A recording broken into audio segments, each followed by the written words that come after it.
Assalamualaikum warahmatullahi wabarakatuh. Halo, apa kabar Bapak Ibu pejuang NIP dimanapun kalian berada? Jumpa lagi bersama saya Bahtiar Movie dalam channel 1000 Jalan.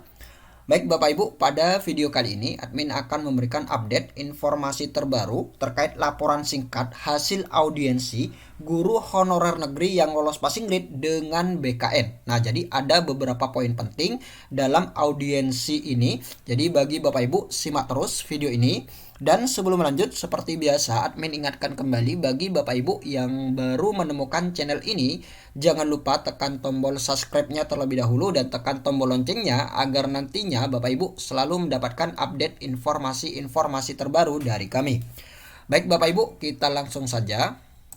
Nah, ini dia Bapak Ibu, laporan singkat hasil audiensi guru honorer negeri lolos passing grade dengan BKN Republik Indonesia. Ini kemarin Bapak Ibu, yaitu 29 Juni 2022. Ini pada hari Selasa 28 Juni 2022 diterima oleh perwakilan BKN Pusat. Nah, ini dia beberapa hasil audiensi. Kita lihat yang poin A.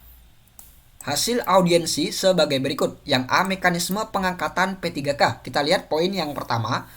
Data kebutuhan guru di seluruh Indonesia diambil berdasarkan data Dapodik. Nah, jadi ini dia Bapak Ibu, kebutuhan guru di seluruh Indonesia ini diambil berdasarkan data yang ada di Dapodik. Kemudian poin yang nomor 2, rekrutmen pegawai ASN P3K diperbaiki melalui proses seleksi. Nah, jadi untuk tahun 2022 ini sudah ada perbaikan Bapak Ibu. Sudah ada perbaikan dari seleksi P3K guru tahun lalu, yaitu tahun 2021. Kemudian poin yang nomor 3, tidak ada kebijakan penghapusan honorer, melainkan pengalihan status honorer. Nah, jadi ditekankan kembali bahwa tidak ada penghapusan honorer. Yang ada ini adalah pengalihan status honorer. Jadi seperti itu. Kemudian poin yang nomor 4, pelamar dapat memilih formasi yang tersedia berdasarkan pelamar prioritas. Nah, jadi ini bagi guru honorer yang jika di sekolah induknya ini tidak membuka formasi, maka nantinya dapat memilih formasi yang tersedia berdasarkan pelamar prioritas. Nah, jadi untuk pelamar prioritas ini kan ada pelamar prioritas 1, prioritas 2, dan prioritas 3. Jadi seperti itu. Kemudian poin berikutnya, sistem penguncian formasi yaitu guru induk diprioritaskan untuk memilih formasi yang tersedia. Nah, jadi ini untuk guru induk Bapak Ibu. Untuk guru induk ini ada penguncian formasi. Kemudian poin berikutnya, dalam sistem pemilihan formasi pelamar prioritas 1, guru yang lolos passing grade akan diarahkan oleh sistem untuk memilih formasi yang tersedia dan hanya konfirmasi dengan memilih yes atau no. Nah, jadi ini khusus bagi guru honorer prioritas 1, baik itu THK 2, guru honorer negeri, swasta, ataupun lulusan PPG yang sudah lolos passing grade. Yang mana nantinya akan diarahkan Bapak Ibu, akan diarahkan oleh sistem untuk memilih formasi yang tersedia. Ini jika di sekolah induknya tidak membuka formasi. Yang mana nantinya Bapak Ibu akan diarahkan oleh sistem untuk memilih formasi yang tersedia, entah itu di sekolah lain dan sebagainya. Dan Bapak Ibu nantinya hanya perlu konfirmasi apakah Bapak Ibu memilih iya akan melamar di sekolah tersebut yang sudah diarahkan oleh sistem, ataukah akan memilih no atau tidak. Jadi seperti itu. Jadi Bapak Ibu tinggal konfirmasi saja apakah pilih iya atau tidak terkait arahan dari sistem untuk memilih formasi ini. Jadi seperti itu.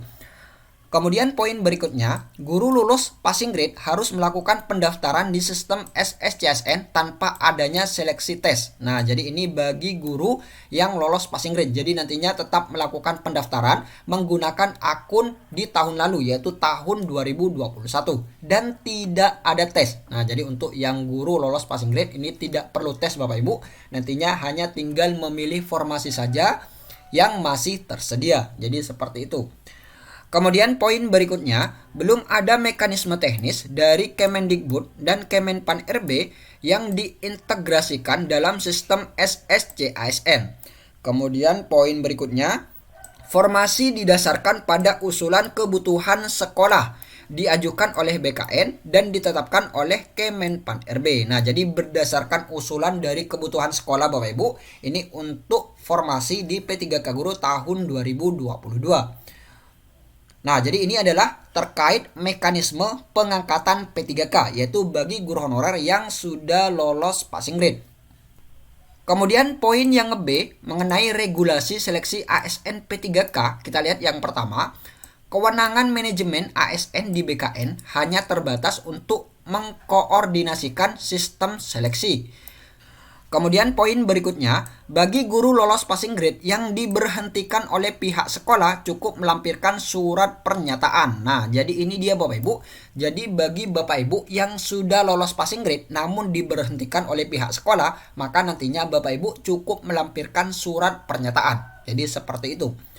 Kemudian poin berikutnya, ada kebijakan bahwa ASN P3K tidak bisa mutasi. Nah, ini sesuai dengan aturan Bapak Ibu, sesuai dengan aturan yang mana untuk ASN P3K ini tidak bisa mutasi Bapak Ibu. Jadi apabila nantinya Bapak Ibu ingin mutasi ataupun ingin pindah ke jabatan lain ataupun daerah lain, maka Bapak Ibu harus mengikuti tes lagi, yaitu tes seperti mengikuti seleksi P3K. Jadi seperti itu. Kemudian berikutnya, waspada terhadap adanya oknum calo yang mengatasnamakan BKN. Nah, jadi itu dia Bapak Ibu beberapa poin penting dalam hasil audiensi guru honorer negeri lolos passing grade bersama BKN. Dan ini sesuai dengan aturan Permenpan RB nomor 20 tahun 2022 pasal 33. Jadi ini dia Bapak Ibu ayat yang pertama.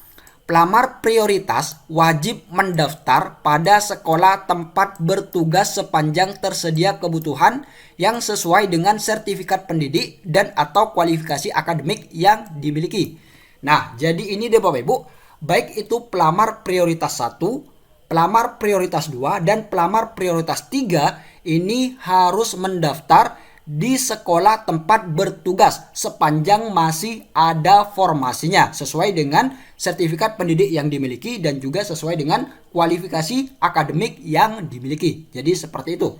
Kemudian ayat yang kedua, dalam hal tidak tersedia kebutuhan yang sesuai dengan sertifikat pendidik dan atau kualifikasi akademik yang dimiliki pada sekolah tempat bertugas, pelamar prioritas dapat mendaftar ke sekolah lain yang masih tersedia kebutuhannya. Nah, jadi baru jika di sekolah tempat Bapak Ibu mengajar saat ini tidak membuka formasi, maka Bapak Ibu bisa memilih ke sekolah lain yang masih tersedia kebutuhannya. Jadi seperti itu Bapak Ibu, jadi diutamakan di sekolah induknya terlebih dahulu jika ada formasinya. Namun jika tidak ada formasi di sekolah induknya, baru bisa memilih ke sekolah lain. Kemudian ayat yang ketiga, pemilihan sekolah sebagaimana dimaksud pada ayat 1 dan ayat 2 merupakan keberminatan pelamar untuk memilih tempat bertugas apabila diterima sebagai P3K. Nah, jadi ini murni dari inisiatif pelamar itu sendiri Bapak Ibu, keberminatan dari pelamar itu sendiri. Kemudian ayat yang keempat, yaitu keputusan tempat bertugas sebagaimana dimaksud pada ayat 2 ditentukan oleh PPK, yaitu pejabat pembina kepegawaian, berdasarkan rekomendasi dari menteri yang menyelenggarakan urusan pemerintahan di bidang pendidikan, kebudayaan, ilmu pengetahuan, dan teknologi. Nah, jadi itu dia Bapak Ibu sedikit informasi dari admin. Semoga video ini bermanfaat. Wassalamualaikum warahmatullahi wabarakatuh.